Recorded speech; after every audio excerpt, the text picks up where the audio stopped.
With an estimated 8 billion people on the planet, it's no surprise that millions disappear every year. But not all who disappear are presumed innocent. Today we'll be covering the disappearance of Xavier Dupont de Ligonnès from France and the disappearance of Belle Gunness from the United States of America. This is Strange Disappearances from Around the World, Volume 2. Xavier Dupont de Ligonnès, Nantes, France. Chapter 1, Prologue. Born into an aristocratic family on January 9, 1961, much of Xavier Dupont de Ligonnès' early and professional life remains a mystery. However, records seem to suggest that he married his wife, Agnes, sometime around the year 1992, with her having a 2-year-old son named Arthur from a previous marriage. Then, over the following 5 years, they would have 3 children together, named Thomas, Anne, and Benoit. The family would eventually come to settle down in Nantes, France. Chapter 2, Breadcrumbs. Fast forward a few years and we arrive on February 2nd, 2011, when Xavier obtains his firearms license and purchases rifle bullets a little over a month later on March 12th. Reports additionally state that Xavier inherited a .22 caliber rifle from his father at around this time. From here, Xavier registers at a nearby shooting range, which he visits 4 times between March 26th and April 1st. His 2 youngest sons had also begun to take shooting lessons at the same range. However, during what would prove to be their last visit, Xavier would suddenly inform the instructor that they would be unable to make it to their next lesson on April 9th. No reason was given as to why.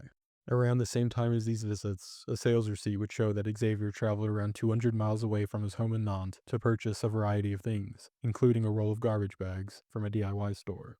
Chapter 3, Disappearance of the Dupont de Ligonnès family. April 1st, Arthur, who was now 20 years old, would leave college. However, instead of heading to his work to pick up his paycheck, as he normally would on the first of the month, he would travel back home. April 2nd, Xavier would purchase 4 bags of calcium oxide, or quicklime, from different shops around the Nantes area. April 3rd, Xavier would be seen putting large bags into the back of his car early in the afternoon. Later that night at 10:37 p.m., Xavier would leave his sister a voicemail. The most noteworthy parts of this message went as such: "We were at the movies as a family, and then at a restaurant.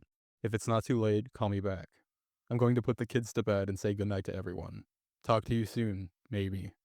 It's unclear whether Xavier's statements are true, but if they are, these events do not include his second son, Thomas, who was at university during this time. April 4th, the 2 youngest children, Anne and Benoit, would fail to show up to school. The reason for their absence is stated to be illness. Their friends attempt and ultimately fail to contact either of them. Xavier's sister returns his call, with them speaking for around half an hour. She notes that nothing seemed amiss. Later that same day at around 9 p.m., Xavier would be seen dining with Thomas at a high-end restaurant. Thomas would then leave and spend some time at a friend's house. Both of the family's dogs are heard howling for 2 consecutive nights around this time, with them eventually never being heard again. April 5th. Xavier would call Thomas at around 7 p.m. and ask him to return home, as his mother had reportedly been involved in a cycling accident. Thomas would then take a train back home at around 10 p.m. In the following days, whenever his friends would attempt to reach him, they would receive short messages from his number claiming that he was sick and wouldn't be able to make it to class. From this point forward, all family members, save for Xavier, would never be seen alive again. Chapter 4, Disappearance of Xavier Dupont de Ligonnès. April 6th. Arthur's girlfriend would knock on the front door of the family home and get no response. She would later recall having seen a light on the first floor and the strange absence of the dog's barks. April 7th. Neighbors would report having seen Xavier making several trips to and from his car. Each time, he would be seen carrying large bags. However, there is also a slight discrepancy to note on this day, as a handful of neighbors state something strange.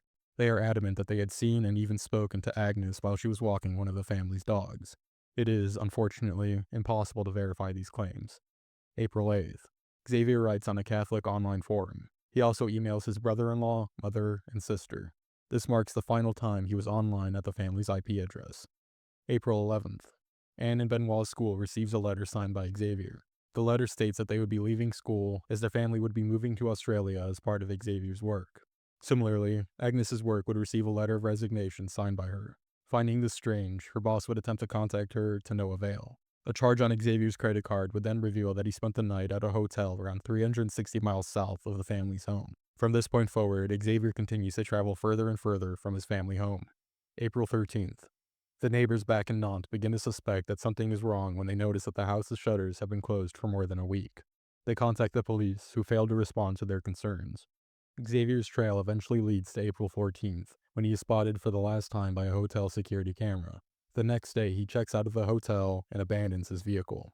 From here, Xavier is never seen again, either dead or alive. Chapter 5. Discovery. A week after the initial reports by neighbors, police would finally begin an investigation into the whereabouts of the Dupont de Ligonnès family on April 19th. During this investigation, they would quickly come to find that the lease on the house had been terminated, bank accounts were closed, and the house had been partially emptied. Then, only 2 days later, on April 21st, investigators would find the remains of Agnes, her 4 children, and both family dogs. They were buried under their backyard patio in 2 graves. One grave belonged solely to Thomas, who was most likely murdered on April 5th, while the other contained the rest of the family, who were most likely murdered on April 3rd or April 4th. They had all been buried in burlap sacks filled with quicklime. With that being said, it's unclear what the person who buried them was hoping to achieve with the quicklime, though I believe it's one of 2 possibilities. Either they subscribe to the common misconception that quicklime accelerates the process of decomposition, or they use quicklime in order to suppress the odor associated with decomposition. Regardless, all victims had been drugged and shot twice in the head, except for Benoit, who was shot thrice in the head and twice in the chest. All shots were point blank and came from a .22 caliber rifle, the same type of rifle Xavier had inherited from his father earlier in the year. Agnes was 48, Arthur 20, Thomas 18, Anne 16, and Benoit 13. Due to the overwhelming evidence against Xavier, he is considered the prime suspect in the murders. However, unless he can be found alive, we have no means of confirming or denying his guilt. Belle Gunness, Illinois and Indiana. Chapter 1. Prologue. Belle Gunness was born Brynhild Stersheth in Norway on November 11, 1859. She was the youngest of 8 children, and considering the time in which she was born, we have very little information about her early life. With that being said, it is known that she moved to the United States in 1881 at 21 years old. Upon being processed by immigration in New York, Brynhild would change her name to Belle. Following this, she would travel to Chicago in order to join her sister, who had immigrated a few years prior. 3 years later, in 1884, Belle would marry Mads Sorensen.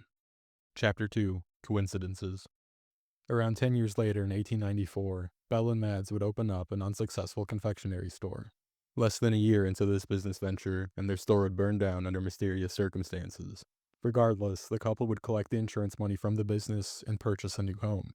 Belle would then give birth to a daughter named Myrtle in 1897 and a daughter named Lucy in 1899. The couple would also choose to foster a child named Jenny around the same time.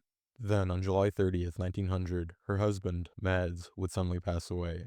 This one day marked the only point in time at which he would have had 2 active life insurance policies in his name, as one was about to expire and the other had just been instated. It's unclear what exactly caused Mads to pass away, with there being numerous contradictory statements. Some state that he passed away due to poisoning, while others state it could have been a cerebral hemorrhage, or, more generally, heart failure. With there seemingly being no question surrounding this strange coincidence, Belle would collect $5,000 from both policies, which translates to over $190,000 today.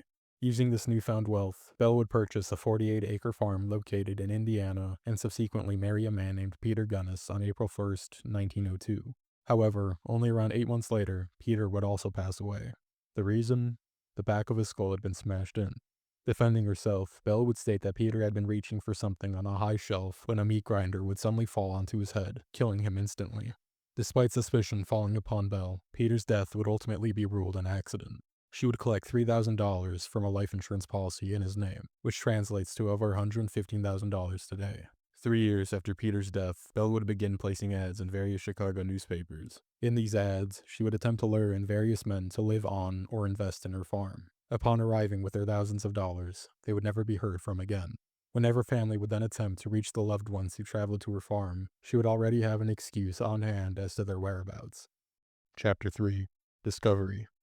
On April 28, 1908, Belle's farmhouse would suddenly burn to the ground. Inside the ruins, authorities would find the body of a headless adult woman, assumed to belong to Belle, and her 3 children. Shortly after the investigation into the fire concluded, a man named Osla would contact authorities with a concern. He had found letters between Belle and his brother, all of which instructed the brother to travel in secret to Belle's farmhouse and to bring thousands of dollars with him. Osla hadn't heard from his brother since. With authorities finding this strange, they would allow Osla to explore Belle's former land. Joining him was one of Belle's previous farmhands. Upon setting foot on the land, Osla would, almost immediately, notice 2 strange divots located in a pig pen. Uncovering whatever may lie underneath, they would eventually dig up a burlap sack. Inside the sack were 2 hands, 2 feet, and 1 head.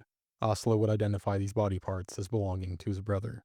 Alarming authorities, they would begin to reinvestigate the site, where they found numerous more divots that had been covered with trash. All divots revealed burlap sacks filled with various body parts.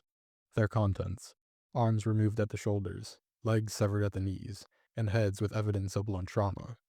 After locating 11 different bodies, authorities would lose count of how many individuals lay on Belle's former land. A wide majority of them have never been identified. Authorities no longer saw Belle as someone who passed away in an unfortunate house fire, but instead now saw her as a serial killer who sought financial gain at all costs. Chapter 4: Truth. A few months later, in November 1908, another of Belle's farmhands, named Ray, would be convicted of burning down her farmhouse. Upon being convicted, Ray would state that Belle had placed advertisements in numerous newspapers in order to lure men to her farmhouse. Upon their arrival, Belle would murder and rob them of all of their belongings. Ray would also claim that Belle had personally asked him to burn her farmhouse to the ground so that she would be able to fake her death, and that the headless body they found in the ruins was actually one of her numerous murder victims. With that being said, it's unclear if all of Ray's statements are true, as semi-recent DNA tests have been unable to definitively confirm the identity of the headless woman.